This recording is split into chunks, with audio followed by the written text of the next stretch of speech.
The stray cat kept scratching the wall. Then a stranger smashed the wall and screamed. Can a stray cat's strange obsession reveal a life or death secret hidden behind a neighbor's wall? When a frantic feline's relentless scratching drives one man to take desperate measures, the shocking truth he smashes through to find isn't just one life hanging in the balance, but two, connected in a way no one could imagine. Subscribe, like, and listen now to the incredible story of Sonny, the keeper of the wall. Thump, scratch, thump, scratch, thump, scratch, scratch, scratch. The sound vibrated through the wall, insidious, relentless. Mark Riley pressed the heels of his hands against his temples, trying to focus on the quarterly report glowing on his monitor. It was useless. For nearly 36 hours, the noise had been his unwelcome companion, gnawing at the edges of his concentration, fraying his already taxed nerves. It came from next door, from Mrs. Gable's quiet brick bungalow, specifically from the wall adjoining his driveway. At first, he dismissed it. A mouse? A squirrel that somehow got into the attic? Annoying, but manageable. But this wasn't the sporadic scuttling of rodents. This was rhythmic, persistent, almost deliberate. Thump, scratch, thump, scratch. It had started sometime late Tuesday, faded overnight, then resumed Wednesday morning with infuriating regularity, continuing all day and now, well into Thursday morning. He pushed back his chair, the scraping sound loud in the quiet house. Enough was enough. He stalked to the side door, yanking it open, ready to investigate, maybe yell at whatever creature was causing the racket. Stepping out onto his driveway, the sound was clearer, sharper, not inside his wall, but against the outside of Mrs. Gable's brickwork, near the foundation where a dense cluster of overgrown azaleas pressed against the house. And then he saw the source, an orange cat, not just any cat, but the semi-feral tabby with wary green eyes that haunted the neighborhood, the one old Mrs. Gable sometimes fed. Mark privately thought of her as a nuisance, always darting away, occasionally raiding the trash cans if lids weren't secured. Now she was anything but elusive. She was pressed against the brickwork, claws extended, rhythmically scraping and digging at the mortar between the bricks, occasionally thumping her head or body against the wall in frantic bursts. Her focus was absolute, intense, directed at one specific low spot, almost hidden by the bushes. "Hey, get out of here!" Mark yelled, clapping his hand sharply. The cat, Sonny as Mrs. Gable apparently called her, startled, hissed, and darted back a few feet, but didn't flee entirely. She watched him, ears flattened, tail twitching nervously. The moment Mark stopped moving towards her, she crept back to the exact same spot and resumed her relentless assault on the wall. Scratch, scratch, thump. Mark swore under his breath. This was insane. He took another step forward, yelling again. Sonny darted away, vanishing into the deeper shadows of Mrs. Gable's backyard. Mark waited, breathing heavily, listening. Silence. Finally, he turned to go back inside, muttering about stupid strays.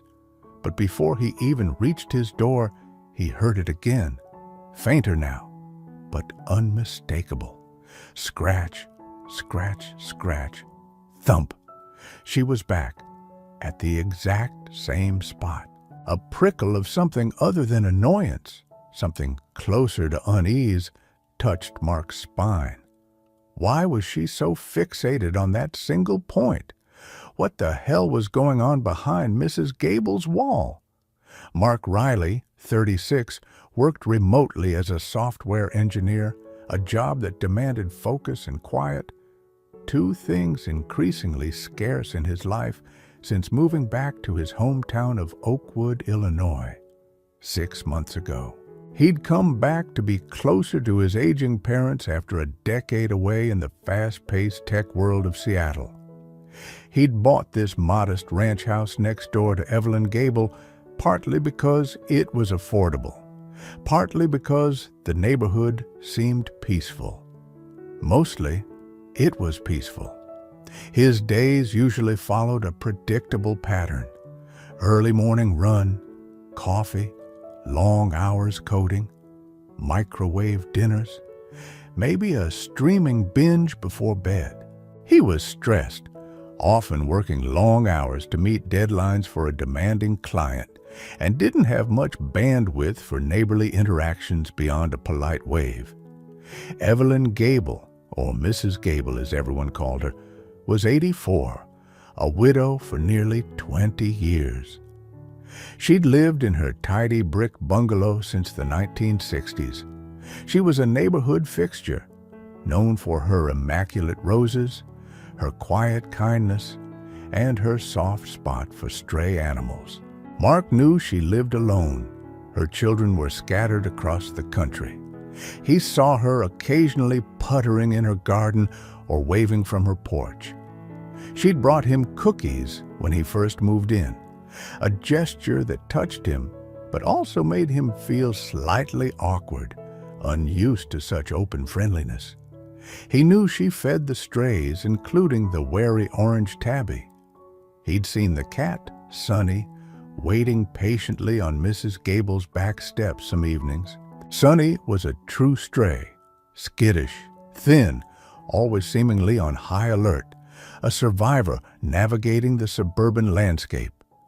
Mark generally found her presence and Mrs. Gable's feeding habit slightly irritating, worrying vaguely about fleas or catfights in the middle of the night. The spot Sunny was so obsessed with was near the foundation, partially hidden by azaleas. Mark vaguely recalled seeing a loose vent cover near there months ago when he'd helped Mrs. Gable retrieve a wind-blown gardening hat. It led into the crawl space under the house, he presumed. Perfect entry for mice. Or perhaps something smaller? The inciting incident wasn't a single dramatic event, but a dawning realization coupled with the cat's baffling persistence. As Thursday morning wore on, the scratching continued, an abrasive soundtrack to Mark's mounting anxiety. He tried calling Mrs. Gable's landline. It rang and rang, then went to a generic voicemail. He walked around to her front porch. The morning newspaper lay uncollected. A small pile of mail was visible through the slot. These weren't definitive signs of trouble. She could be away or simply sleeping late. But combined with the cat's bizarre targeted frenzy, they felt wrong. He remembered Mrs. Gable mentioning her weekly library volunteering day was Wednesday. She hadn't gone? He hadn't seen her take out her trash bins Tuesday night either. Small deviations from routine, easily missed, but now they clicked into place alongside the relentless scratch-scratch thump. Sunny wasn't just being a nuisance. Mark looked out the window again. The cat was still there, digging frantically at the mortar, pausing only to let out sharp, demanding meows. His focus shifted. This wasn't just about the noise anymore. This was about Mrs. Gable. The cat knew something. He had to find out what. His initial goal, silence the annoying cat, transformed into a more urgent one. Check on Mrs. Gable and figure out why Sunny was acting possessed. Mark's first instinct was caution. He wasn't about to break down his elderly neighbor's door based on a stray cat's weird behavior. He needed to be rational, follow procedure. He walked back over to Mrs. Gable's house, this time trying the back door. Locked.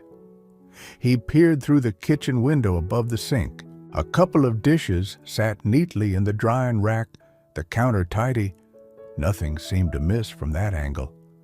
He moved along the side of the house, trying to see into the living room windows, but the blinds were mostly drawn. All quiet, eerily quiet, except for the cat.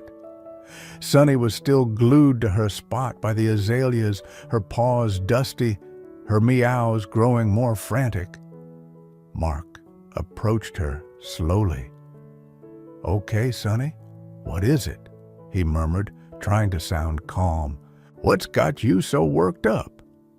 The cat paused her scratching, looked up at him with wide, desperate green eyes, let out a piercing yowl, then immediately went back to clawing at the bricks. She wasn't just scratching now, she seemed to be trying to dig her way through the solid wall. Mark felt a surge of frustration mixed with growing fear. He pulled out his phone again. Maybe another neighbor would know something. He remembered seeing Mrs. Gable chatting occasionally with Mr. Henderson across the street.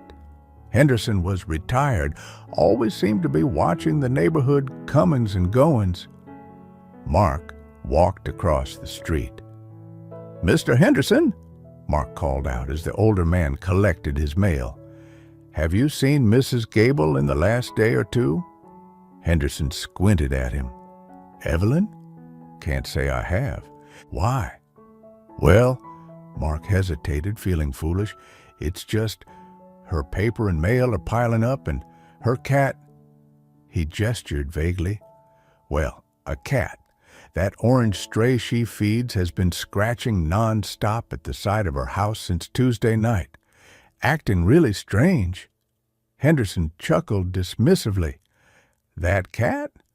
Probably just chasing a mouse in the wall. Or maybe Evelyn finally went to visit her sister in Florida like she talked about. Wouldn't worry about it, son. She's entitled to a trip." He waved a hand and went back inside, clearly unconcerned. Mark stood on the sidewalk, feeling deflated but also annoyed. Henderson's easy dismissal didn't sit right. Mrs. Gable was meticulous about stopping her paper and mail when she traveled. And the cat, it wasn't just random scratching, it was targeted, desperate. He walked back towards Mrs. Gable's house, Sunny's cries seeming to follow him. He tried logic again. What could be behind that specific spot? Plumbing? Electrical? Could the cat sense a leak? A short? He walked around the house again, looking for any other signs of trouble. Open windows, unusual smells, nothing. Just the tidy, silent house and the frantic orange cat clawing at the wall. He decided to try distracting Sunny properly. He went home, opened a can of tuna, the smell potent, and placed it on the grass a good 10 feet away from the scratching spot. He called to Sunny gently. The cat paused, looked towards the tuna, sniffed the air, then completely ignored it and went back to her frantic digging, letting out a heartbreaking series of meows. Okay, this wasn't normal animal behavior, not even for a stray. Ignoring high-value food for a patch of brick wall? Mark's unease solidified into genuine alarm. The cat wasn't crazy. She was trying to communicate something vital. Whatever was behind that wall, Sunny desperately needed to get to it or get something out. And given the lack of response from Mrs. Gable, Mark's fear shifted towards the horrifying possibility that she was what Sunny was trying to reach. He paced his driveway, mind racing. What were his options? Calling 911 seemed extreme, based only on uncollected mail and a weird cat. They'd think he was nuts. But doing nothing felt increasingly wrong. He thought about Mrs. Gable's kindness, her cheerful waves, the cookies. He thought about the sheer desperation in Sunny's actions. He owed it to Mrs. Gable and maybe even to this persistent, annoying cat to take this seriously. He looked at the wall, then at his garage. An idea, drastic and potentially problematic began to form. But first, one more attempt at the official route. Mark pulled out his phone and dialed the Oakwood Police Department's non-emergency number. He explained the situation as calmly and concisely as possible. His elderly neighbor, living alone, hadn't been seen in nearly 2 days. Mail and paper were piling up, no answer at her door or phone, and, feeling slightly foolish as he said it, a stray cat seemed unusually distressed and was obsessively scratching at one specific spot on her foundation wall. The dispatcher was polite, but sounded skeptical about the cat part. She agreed to send an officer for a welfare check, but cautioned Mark that unless there were clear signs of emergency or distress visible from the outside, there wasn't much they could legally do. 20 minutes later, a patrol car pulled up. Officer Miller, a woman who looked competent and patient, listened as Mark quickly reiterated his concerns, pointing out the uncollected items in Sonny, who was still stubbornly scratching away near the azaleas, pausing only to watch the uniformed officer warily. Officer Miller conducted a thorough check. She knocked loudly on the front and back doors, calling out, "Mrs. Gable, Evelyn, police department doing a welfare check. Are you okay?" No response. She checked all the windows and doors. Everything was securely locked. She peered through the windows just as Mark had done, finding nothing obviously amiss inside. She walked over to the spot where Sonny was scratching, observing the cat's focused intensity for a moment. "That is strange behavior," she conceded, shining her flashlight on the brickwork where Sonny had scraped away some of the mortar. "But it's not probable cause to force entry. Could be anything. A nest of rodents in the wall cavity. Maybe she senses a plumbing leak we can't see. Without any sign of forced entry, distress visible through a window, or a prior medical history indicating high risk, my hands are tied." She suggested Mark try contacting Mrs. Gable's relatives if he knew how, or checking with other neighbors again. "Keep an eye out," she advised kindly, but firmly. "If anything changes, if you see her through a window and she looks hurt or hear a cry for help, call 911 immediately. But based on this, we can't break down the door." She got back in her car and drove away. Mark stood there, watching the police car disappear, a cold knot of frustration and certainty tightening in his chest. The official channel had failed. Protocol required concrete evidence, and all he had was circumstantial evidence and a stray cat acting like the world was ending. Henderson was dismissive. The police were bound by procedure. No one else was seeing what he was seeing, or rather, hearing what Sonny was trying to tell them. He looked over at Sonny. She hadn't stopped. Scratch, scratch, thump, meow. It was a desperate, unrelenting message. He thought of Mrs. Gable alone in that house. What if she had fallen? What if she was lying hurt just inside that wall, unable to call out, listening to this cat try to save her? What if 2 days had already passed? How much longer could she wait? In that moment, something shifted in Mark. The frustration, the helplessness, coalesced into a decision. He couldn't wait for concrete proof that might come too late. He couldn't rely on anyone else. He was the one who lived next door, the one who noticed, the one being alerted by this frantic animal. The potential consequences, property damage, angry relatives, even legal trouble, seemed insignificant compared to the possibility of Mrs. Gable lying injured just feet away. He was going in, not through the door, but through the wall, right where Sonny told him to. He strode purposefully towards his garage. His heart pounded with a mixture of fear and adrenaline. He flicked on the light and scanned the cluttered space: tools, lawn equipment, boxes. He located what he needed: a heavy-duty crowbar and a small sledgehammer. He hefted them, the cold metal solid in his hands. This was crazy, absolutely crazy. But as he walked back out into the daylight, towards the silent brick house and the small orange cat relentlessly scraping at the mortar, he felt a grim certainty settle over him. It was the only thing left to do. He had listened to the cat. Now he had to act. Mark took a deep breath and positioned the tip of the crowbar against the mortar joint Sonny had been weakening. He glanced around. The street was quiet. Mr. Henderson's curtains twitched, but the man didn't emerge. Mark ignored it. He swung the sledgehammer, connecting with the head of the crowbar with a sharp crack. A chunk of mortar flew off. Sonny darted back a few feet, startled by the loud noise, but watched him intently, her green eyes wide. He worked quickly, methodically, chipping away at the mortar around one of the bricks near the foundation vent Sonny had been focused on. It was slow, hard work. The brick was solid, well set.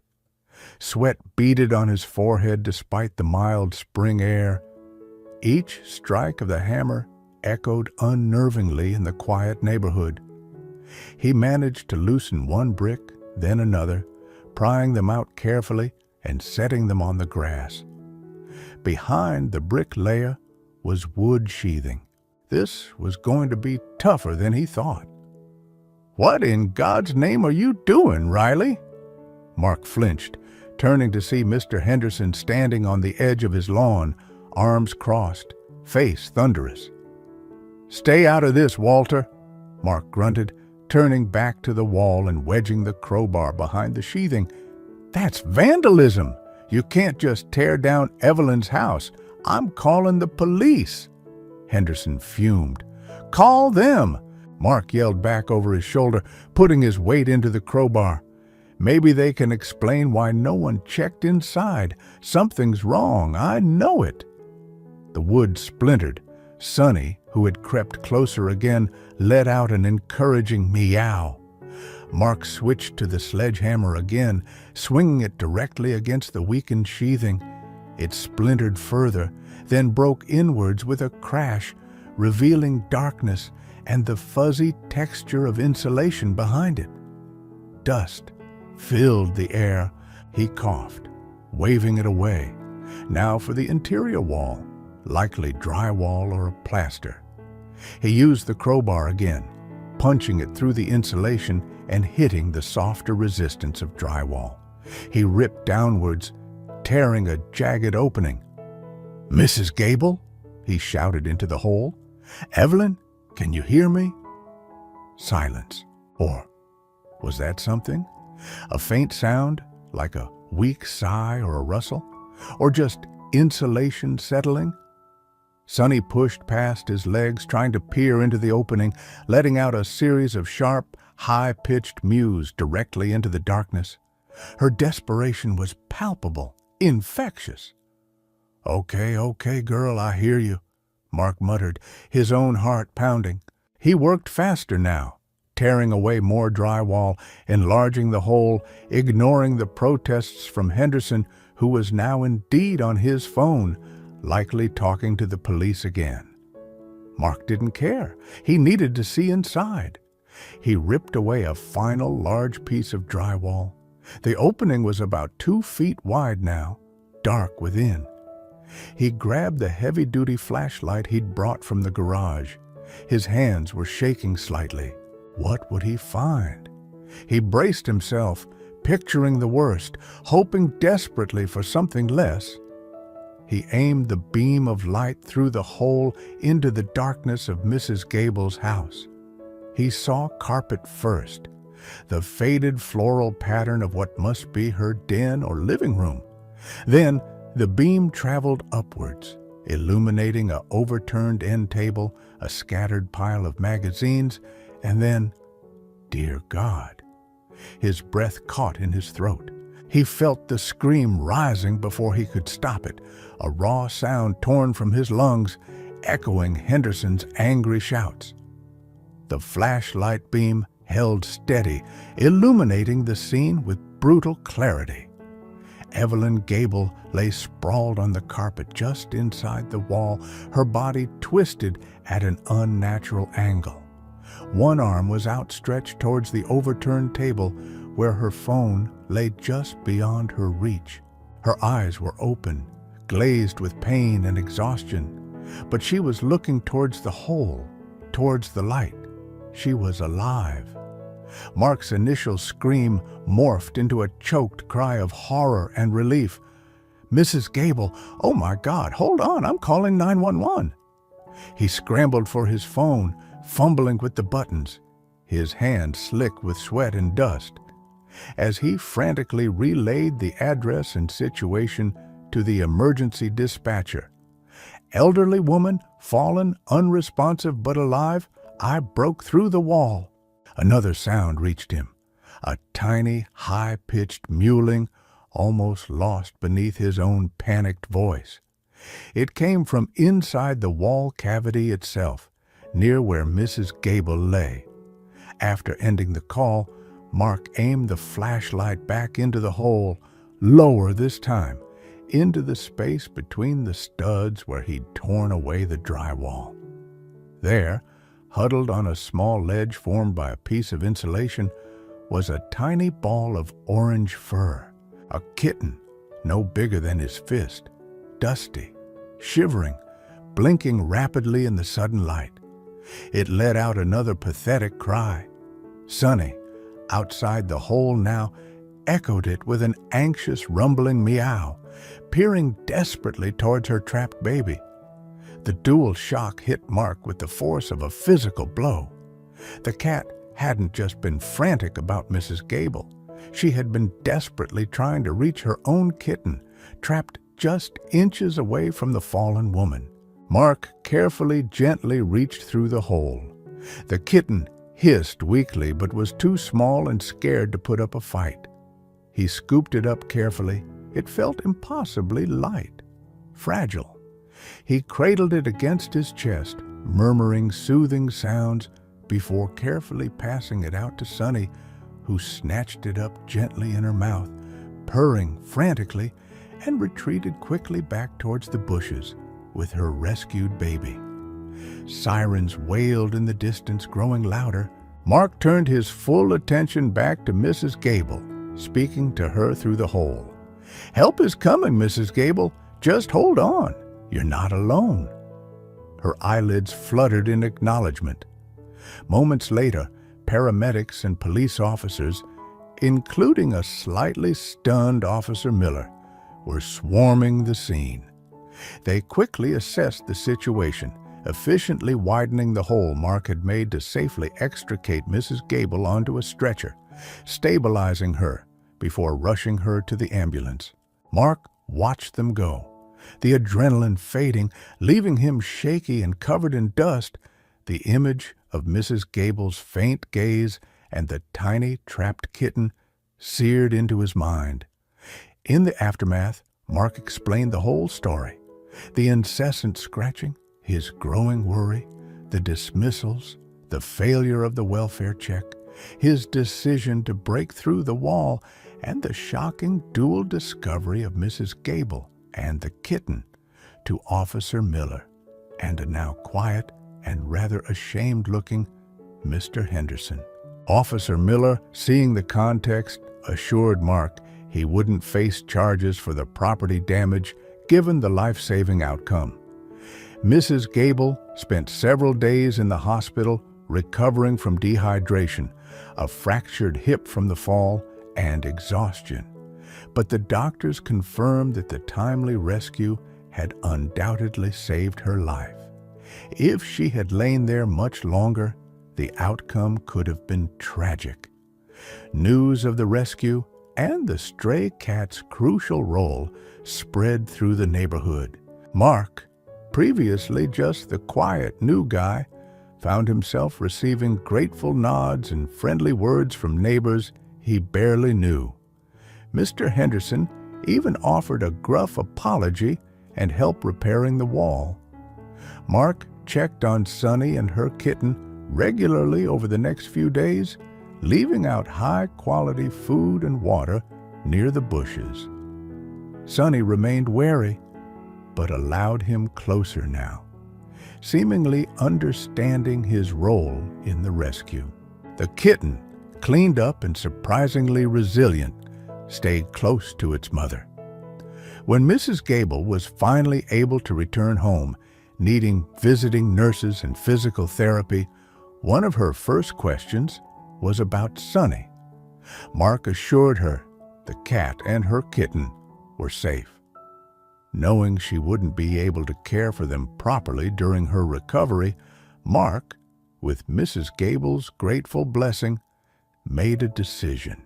He carefully coaxed Sunny and her kitten, whom he'd started calling Lucky, into a carrier and brought them into his own house. Life on Oak Street settled into a new rhythm. Mark's house was no longer quite so silent, punctuated now by the soft patting of paws, the occasional demanding meow, and the playful antics of a growing kitten. Sunny never became a lap cat, but she would often sit quietly in Mark's office while he worked, a calm orange presence. Mark found the predictable demands of caring for them, the feeding schedule, the litter box, the quiet companionship, strangely grounding. His stress levels eased, his connection to his neighborhood, through shared concern for Mrs. Gable and admiration for the hero cat, deepened. He regularly visited Mrs. Gable, helping with groceries and sharing updates on Sunny and Lucky. The wall was repaired, but the hole Mark had made served as a reminder of the day a persistent stray cat's maternal instinct saved 2 lives and broke through more than just drywall, breaching the walls of loneliness and indifference in a quiet suburban neighborhood. The widow adopted a scared and cold orange cat, but when tragedy struck, she did something no one expected. The wind howled around the eaves of Laura Caldwell's small bungalow, rattling the storm windows like skeletal fingers demanding entry. Outside, the world was a canvas of white and gray. Snow, heavy and relentless, had been falling for 2 days, blanketing the town of Maple Creek, Michigan, in a thick, muffling layer. For Laura, a widow in her early 60s, winter was a season of quiet endurance. Her life had settled into a predictable rhythm since her husband, Tom, had passed away from cancer 5 years prior. Their 2 children, grown and scattered across the country with lives and families of their own, called dutifully every Sunday, but the day-to-day silence of the house was a constant companion. Laura kept busy. She volunteered at the town library twice a week, attended a book club, and maintained her home with meticulous care. She was friendly with her neighbors, exchanging pleasantries over snow-blown driveways. But deep connections felt like artifacts from a previous life. She missed Tom's easy laughter, the comfortable companionship, the simple presence of another heartbeat in the house. Now, the tick-tock of the grandfather clock in the hall seemed to measure out loneliness in steady, echoing beats. Winter, especially, seemed to amplify the quiet, the short days and long, cold nights conducive to introspection and memory. Laura was resilient, however. She wasn't one to succumb to self-pity. She found solace in routine, in the small comforts of a warm cup of tea, a good book, the neatly ordered shelves of her pantry. She faced the snowy landscape outside her window not with dread, but with a quiet acceptance. It was just another season to navigate, another quiet day to fill. Little did she know, this particular cold snap was about to disrupt the quiet rhythm of her life in a way she could never have imagined. The morning dawned bright and bright, the snowfall having finally ceased, leaving behind a world sculpted in pristine white under a painfully blue sky. The temperature, however, had plummeted overnight. The digital thermometer outside Laura's kitchen window blinked a stark 5 degrees, 20 degrees. It was the kind of cold that stole your breath and made exposed skin ache within seconds. Despite the frigid air, Laura bundled up for her short drive to the grocery store. She needed milk and bread, and besides, staying cooped up all day wasn't good for the spirits. She carefully brushed the thick layer of snow off her sensible sedan, the powder squeaking under the brush in protest. The engine turned over reluctantly, groaning against the cold before finally catching. She drove slowly, the tires crunching on the packed snow of the residential streets. Maple Creek looked like a postcard, chimneys puffing white smoke into the still air, houses adorned with dormant icicles. But the picturesque scene held an underlying harshness. It was a dangerous cold, especially for anyone or anything left exposed. As she turned onto Elm Street, a less traveled road bordering a small wooded area on the edge of town, something made her slow down even more. Over the low hum of her car's heater fan, she heard it, a faint, high-pitched sound, thin and reedy, almost carried away by the breeze. Was it a bird, or the wind whistling through a specific gap?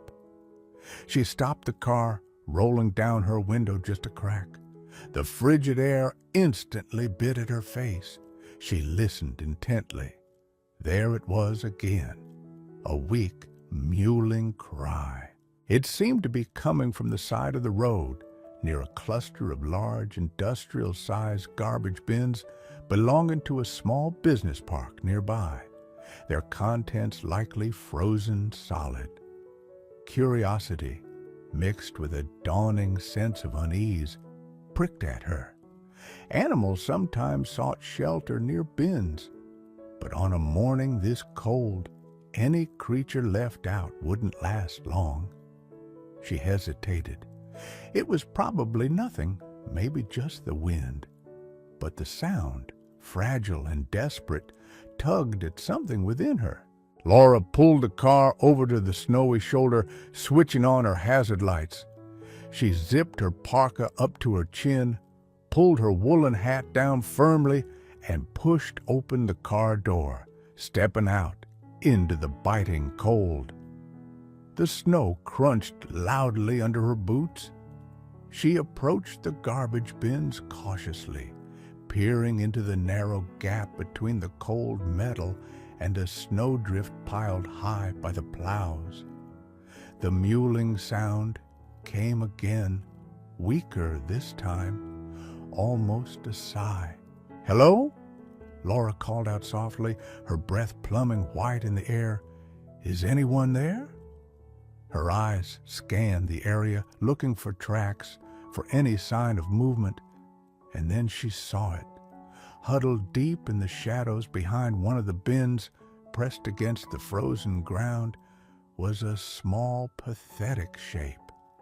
An orange cat, or rather, the skeletal frame of what might once have been an orange cat. It was tiny, likely just a few months old, though its emaciated state made it hard to tell. Its fur was matted, filthy, and patchy, offering virtually no protection against the savage cold. It was shivering uncontrollably, its whole body trembling in violent spasms.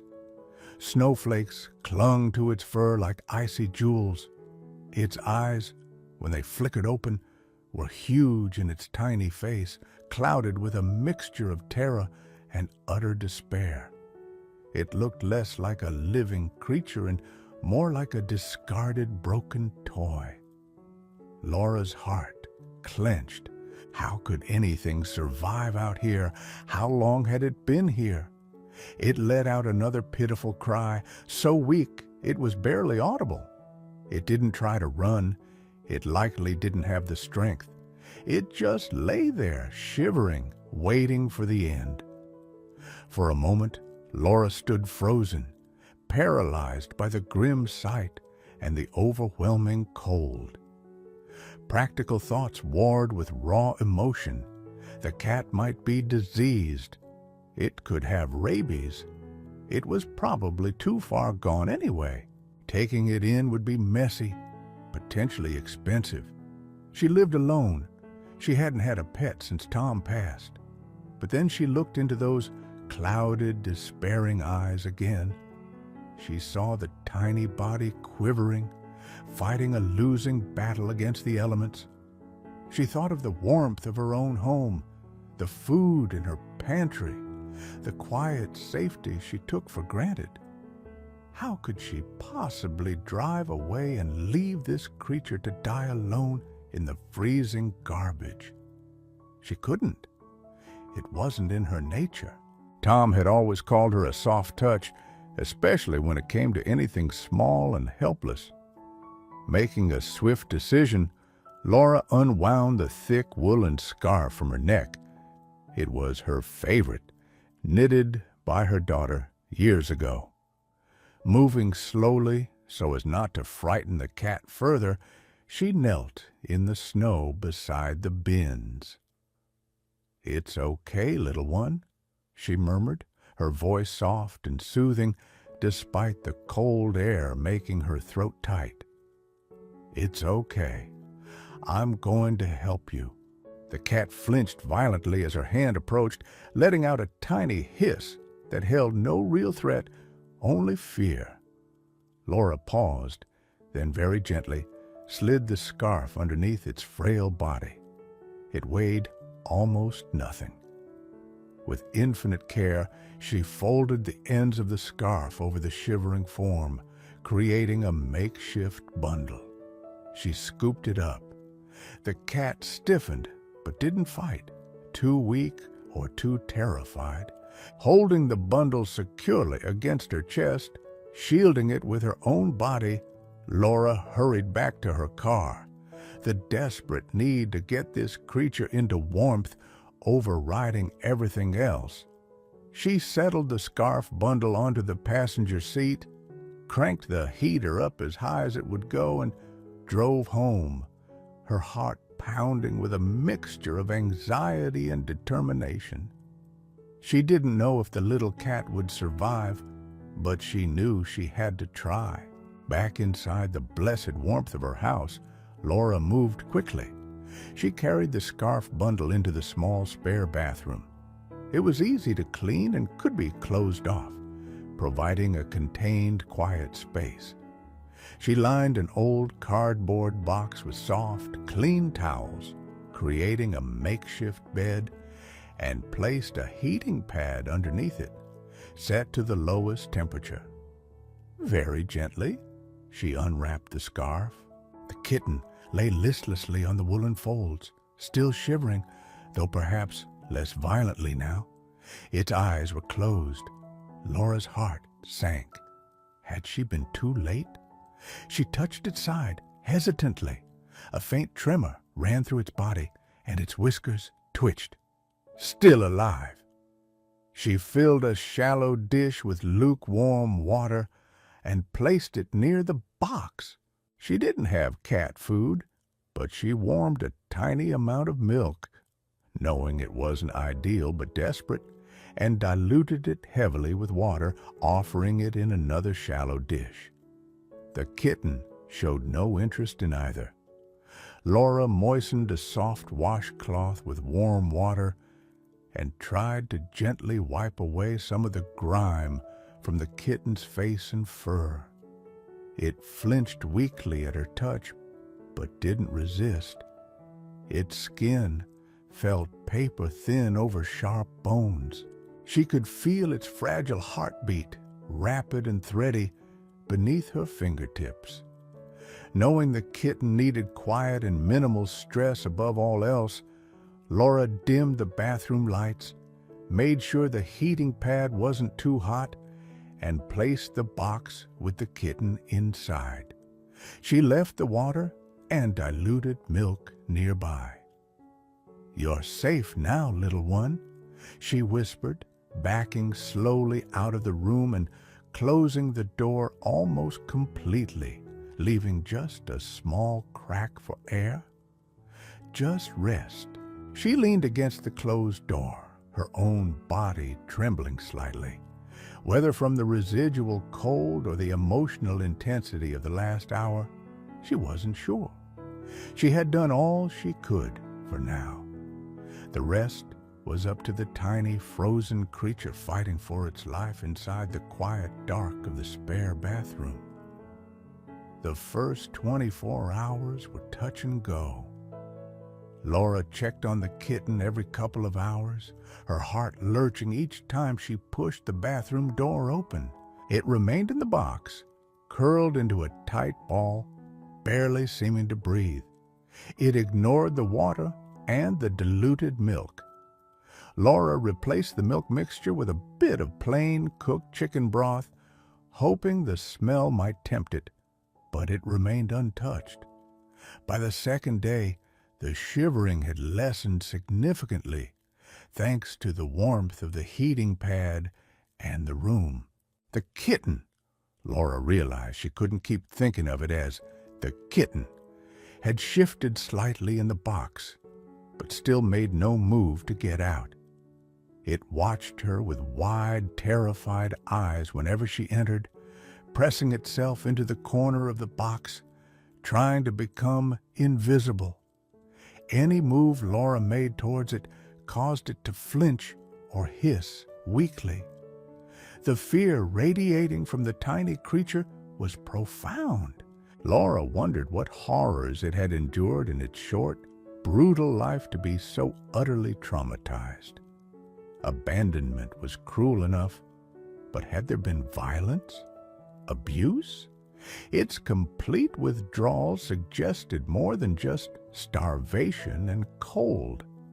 Laura knew better than to force anything. She continued to provide fresh water and broth, later adding a bit of wet food she bought, specifically formulated for sick or recovering cats, cleaned the box quietly when the kitten wasn't looking, and spent time simply sitting on the floor near the bathroom doorway, reading aloud in a low, calm voice, or just being present. She wanted it to get used to her presence, her scent, her voice, without feeling threatened. It felt like sharing her house with a tiny, terrified ghost. The silence from the bathroom was unnerving. There were no curious explorations, no playful batting, no happy purrs, just silence, and the weight of deep, abiding fear emanating from the small cardboard box. Days bled into a week. The little orange cat continued its silent, fearful existence in the spare bathroom. Laura found herself talking to it often, filling the quiet space with a one-sided conversation. "It's snowing again today," she'd murmur, sitting on the rug outside the bathroom door. "But it's warm in here, isn't it? Nice and warm." She needed a name. Calling it the kitten or the cat felt too impersonal, especially now that its survival seemed more likely, even if its emotional state was still precarious. She considered names reflecting its color: Rusty, Ginger, Sunny. But they felt too cheerful, too disconnected from the harsh reality it had endured. She thought about its journey, found nearly dead in the freezing cold, a tiny spark clinging to life against impossible odds. It reminded her of the mythical bird rising from the ashes. "Phoenix," she said softly one afternoon, looking towards the bathroom door. "How about Phoenix? Because you came back from, well, you came back." She liked the sound of it. It spoke of resilience, of survival, of the potential for renewal. "Phoenix," she repeated. It felt right. So, Phoenix it was. Naming him felt like a small step forward, an affirmation of his presence, his individuality, his fight to live. Now began the even harder task, helping Phoenix understand that he was safe, that not all humans were cruel, and that the warmth he now felt wasn't temporary. It required a depth of patience Laura hadn't known she possessed, a willingness to wait, to offer kindness without expecting anything in return, simply because it was the right thing to do. Laura settled into a routine dictated by Phoenix's fear. Mornings began with quietly checking his food and water bowls, cleaning the makeshift litter box, a shallow tray with shredded newspaper she'd placed in the corner, which he'd miraculously started using, all while Phoenix watched, tense and silent, from his cardboard box sanctuary. She never tried to pick him up or pet him. She avoided direct eye contact, which could be perceived as threatening by a fearful cat. Instead, she spent time simply being in his space. She'd bring her book or her knitting and sit on the floor just inside the bathroom doorway for an hour or so each day. Sometimes she read aloud from whatever novel she was enjoying. Other times, she just sat in silence, letting him observe her from a safe distance. She spoke to him often, her voice consistently low and gentle. She told him about her day, about the birds at the feeder outside the window, about memories of Tom, about the book club meeting. "Mrs. Gable brought lemon bars today, Phoenix. You might like those, though I don't think they're very good for cats." She'd chuckle softly. It was a good meeting. We discussed that mystery novel, the one set in Italy. She made sure her movements were slow and predictable when she was near the bathroom. No sudden noises, no quick gestures. If she had to clean near his box, she would explain what she was doing in that same calm voice. "Just going to tidy up a bit now, Phoenix. Won't bother you." It was a painstaking process, measuring progress in millimeters. Weeks went by with little apparent change. Phoenix remained hidden, silent, and watchful. Doubt sometimes crept into Laura's mind. Was she doing the right thing? Would he ever trust her?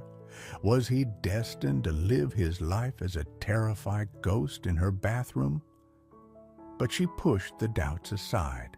She had committed to helping him, and she wouldn't give up. She simply continued her quiet vigil, offering patience and presence, hoping that eventually her steady kindness would penetrate his wall of fear. It happened about 3 weeks after the rescue. Laura went to check Phoenix's food bowl one morning and found it empty, completely clean. She had started leaving a small amount of dry kitten kibble out overnight alongside the wet food she offered during the day, which he mostly ignored. He had eaten. He must have crept out under the cover of darkness when the house was silent and still, and finally succumbed to his hunger. Laura felt a surge of quiet triumph. It was a small thing, but it felt monumental. She refilled the bowl without comment, careful not to make a big deal of it, not wanting to spook him. A few days later, Another breakthrough. Laura was sitting in her usual spot near the doorway reading when she heard a faint scratching sound. She slowly lowered her book. Peeking out from behind the cardboard box, just barely visible, was one orange ear, then a wide, wary green eye. Phoenix was watching her.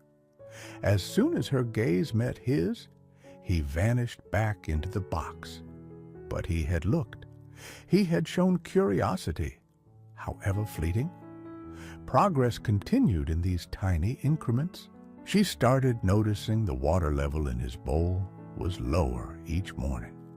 Sometimes, when she entered the bathroom, she'd catch a glimpse of him darting back into his box, indicating he had been exploring when he thought he was alone. Then came the day she left the bathroom door slightly more ajar than usual. She sat in the living room, pretending to watch television. After a long, silent hour, a tiny orange head poked cautiously around the doorframe. Phoenix surveyed the living room with wide, nervous eyes. He took one tentative step out, then another, his body low to the ground, ready to bolt at the slightest noise. He sniffed the air, his whiskers twitching. Laura held her breath, not daring to move. He explored for a few minutes, a silent orange shadow, before retreating back to the safety of the bathroom. Each flicker of trust, each tiny step out of the darkness, felt like a precious gift. Laura knew the journey was far from over, but for the first time, she felt a solid sense of hope. Phoenix was slowly, tentatively, beginning to heal. The following weeks saw Phoenix grow bolder, though his progress remained painstakingly slow. He began spending more time outside the bathroom, especially at night, exploring the quiet house. Laura would sometimes wake in the morning to find a small toy she'd left out moved slightly, or hear the faint skitter of claws on the hardwood floor just before dawn. He started allowing Laura to be in the same room without immediately fleeing back to his safe haven in the bathroom. He'd often watch her from a distance, from under the sofa, behind a curtain, or perched silently on the back of a dining chair. His eyes, once clouded with terror, were now clear and intensely observant. The first time Laura managed to touch him felt like a miracle. She was sitting on the floor, reading, and Phoenix had crept closer than usual, watching her hand as she turned a page. Moving with infinite slowness, she extended her index finger toward him. He tensed, flattening his ears, but didn't run. She gently stroked the fur on top of his head just once, twice. He tolerated it for a second before darting away. But he hadn't hissed, hadn't scratched. He had allowed contact. Gradually, these moments became more frequent. Phoenix would sometimes tentatively approach her when she sat quietly, sniffing her hand or her leg. He started eating his wet food even when she was in the room, though he still preferred her to keep a respectful distance. One evening, while Laura was watching television, Phoenix surprised her by jumping silently onto the other end of the sofa. He didn't come close, just curled into a tight ball and pretended to sleep, though Laura could see his ears twitching at every small sound. He stayed there for almost an hour.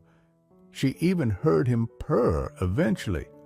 It happened unexpectedly one morning as she was putting down his food bowl.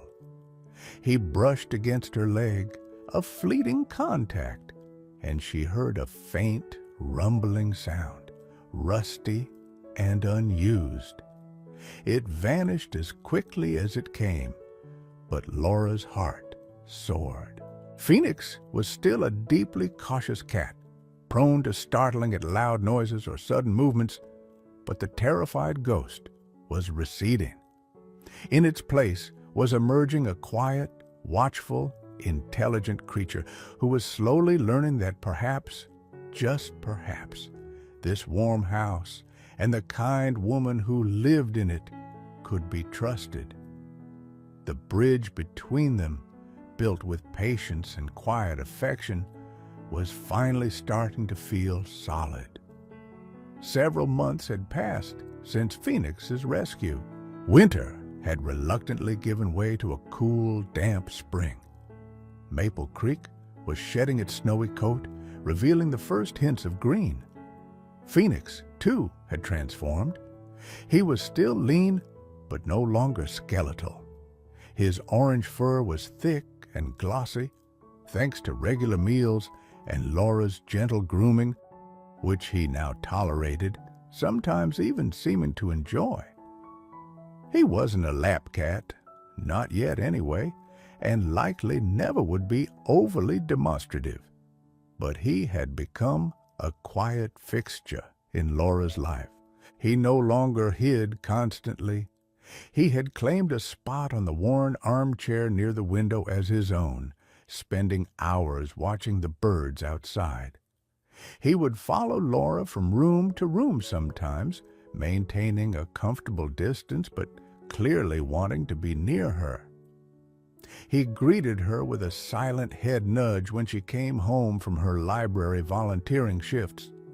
The rusty purr made more frequent, if still quiet, appearances. This particular evening was unremarkable. Laura returned home around 6, feeling pleasantly tired after her afternoon at the library, helping patrons and re-shelving books. She greeted Phoenix, who blinked slowly at her from his armchair perch.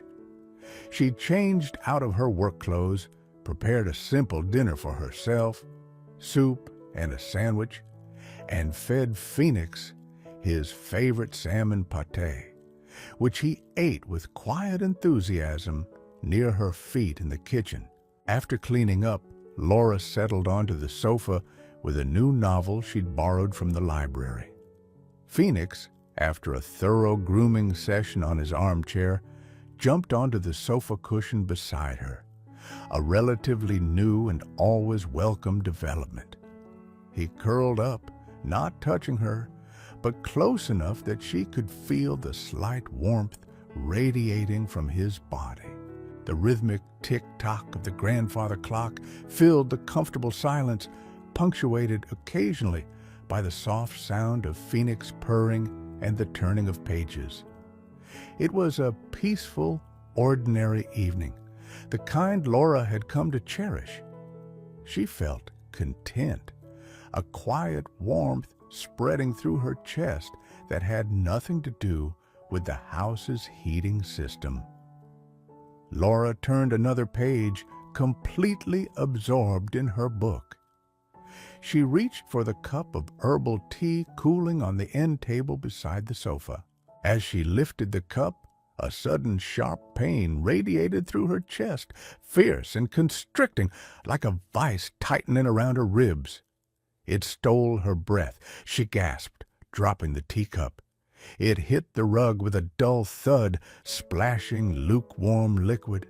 The pain intensified, spreading down her left arm, accompanied by a wave of nausea and dizziness.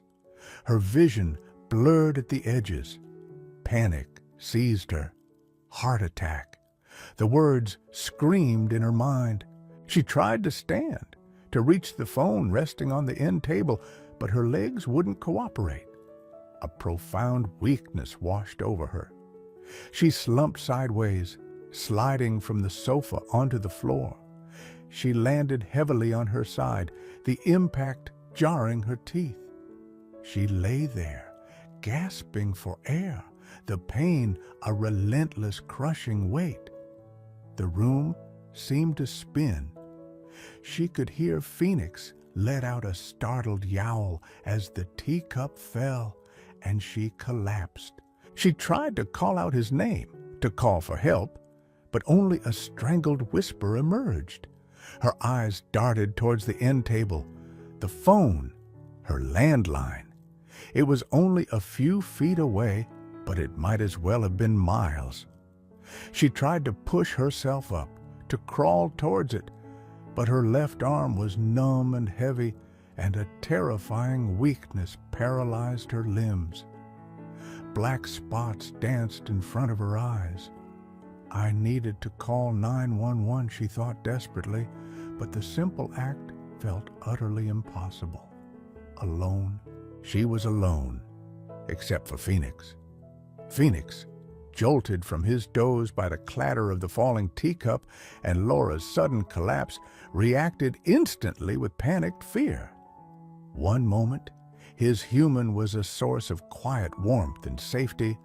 The next, she was on the floor, making strange, gasping sounds, the air thick with an unfamiliar scent of fear and illness. His trauma-honed instincts screamed, "Danger!" He shot off the sofa like an orange blur, darting first towards his old hiding spot under the armchair. But Laura's continued ragged gasps drew him back.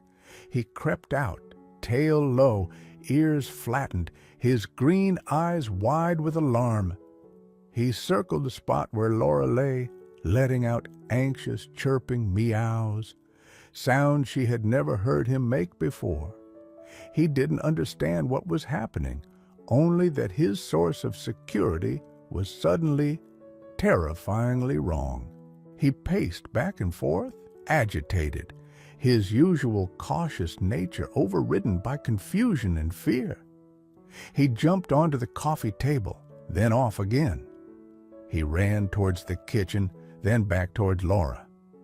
His frantic movements led him to the end table next to the sofa, the table where the landline phone rested in its cradle.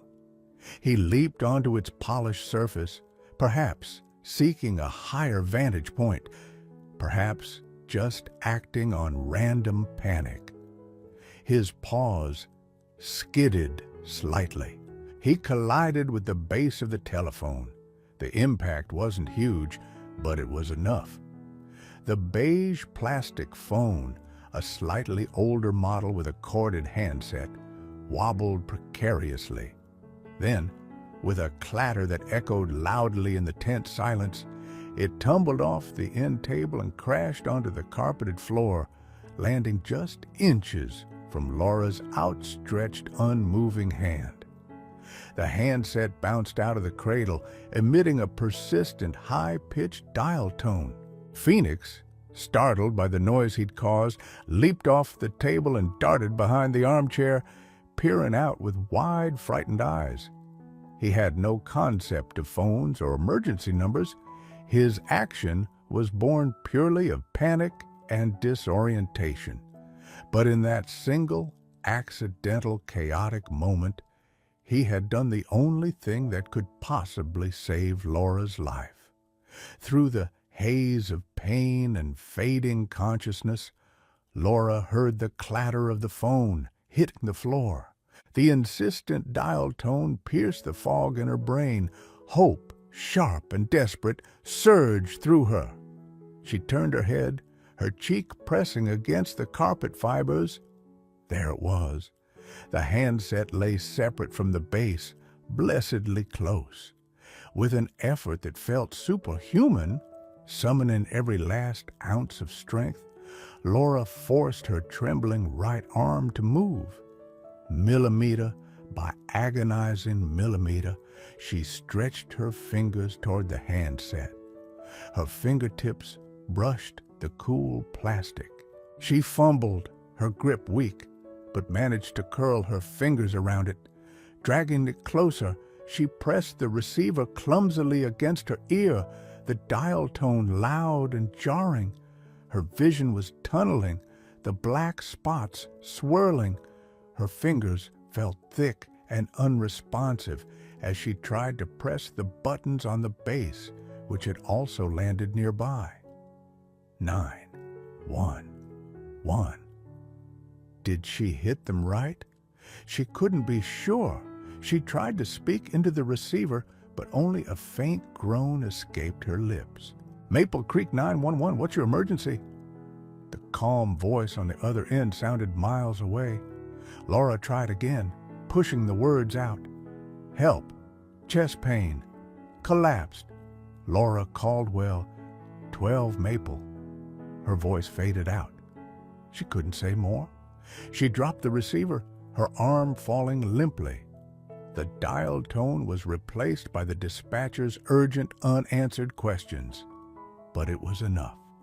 The dispatcher recognized the address, heard the distress.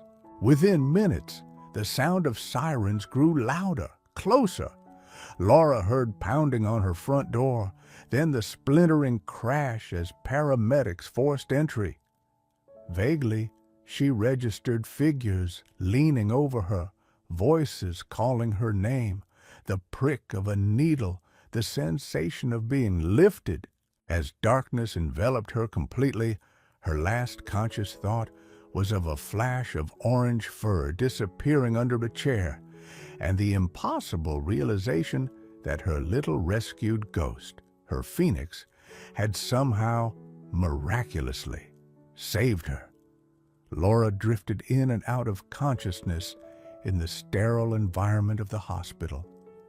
She had vague memories of the emergency room, wires, beeping machines, concerned faces. When she finally woke properly, sunlight was streaming through the window, and her daughter, Sarah, was sitting anxiously beside her bed, her hand covering Laura's. "Mom? Oh, thank God," Sarah breathed, tears welling in her eyes. She had flown in overnight from Colorado as soon as she got the call. Laura learned she'd had a significant heart attack. The cardiologist, Dr. Evans, visited later that day. "Laura," he said, his expression serious but kind, "you are incredibly lucky. The paramedics reached you just in the nick of time. Another 10, maybe 15 minutes. Well, let's just say things could have been very different." Laura, weak but lucid, explained haltingly how the phone had fallen, how she'd managed to dial. "It was my cat," she whispered. "He knocked it down." Dr. Evans looked surprised, then smiled gently. "Well, you owe that cat quite a debt. Whatever the circumstances, getting that call when you did absolutely saved your life." Recovery was slow but steady. After a few days in intensive care and nearly a week on the cardiac ward, Laura was finally discharged. Sarah stayed with her for the first week back home, helping her settle in, ensuring she took her medications, preparing meals. The first thing Laura did when she walked through her front door was look for Phoenix. He wasn't immediately visible. "Phoenix?" she called softly, her voice still weak. A moment later, he emerged cautiously from behind the armchair. He looked at Laura, then at Sarah, then back at Laura. He took a few tentative steps forward, then stopped, watching her. Laura slowly lowered herself onto the sofa. "Come here, sweet boy," she murmured, holding out a hand. To her astonishment, Phoenix didn't hesitate.